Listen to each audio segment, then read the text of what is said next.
Hello, this is Gloria Williams Sander. I'm the curator of Old Master Paintings at the Norton Simon Museum. Our Museum from Home initiative makes it possible for members and followers to explore and engage the collections. Several patrons shared their interest to hear more about one of our signature treasures, Francisco de Zurbarán's still life with lemons, oranges, and a rose. I'd like to spend a few minutes with you looking at the painting in greater detail with a goal to understanding the sense of mystery and fascination it evokes.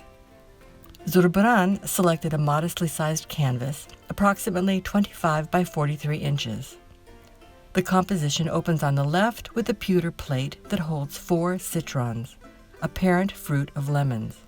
Each is carefully placed to draw our eye in, with the diagonal tip of one citron pointing up to the basket of rough-skinned oranges whose crown of blossoms leads to a second pewter dish that supports a pink rose and a cup filled with water. The ensemble, which is contained within a triangular arrangement, rests on a narrow brown tabletop against a dark background. A strong light from the left illuminates the motifs and emphasizes their volume and the space between and around them. Zurbarán's tight orchestration and focus, and the rigorous balance he established between his subjects, suggests a mathematical, even a musical analogy. Such an association is likewise underscored by a series of rhythmic circles that define the reflective pewter plate at right, its concave interior, and the body of the cup and the water it contains. Even the delicate curves of the cup's finger holds find echoes in the soft petal edges of the rose. By minimizing extraneous detail, not a crumb, not a fallen leaf, and by imposing an almost ritual separation of the motifs, Zurbarán elevated their uniqueness and their symbolic potential. Examples of this genre by Zurbarán's contemporaries in the Protestant North, accomplished as they are, appear busy and flamboyant in comparison. How did Zurbarán come to this vision? Born and trained in southern Spain, the artist worked primarily for Roman Catholic patrons, especially the monastic communities.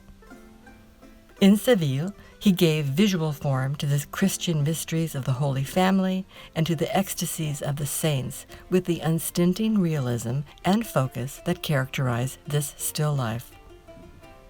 Importantly, as a man of his time, Zurbarán's art expresses the Baroque spirit that explored and exploited qualities of substance and touch with a realism designed to appeal to the senses.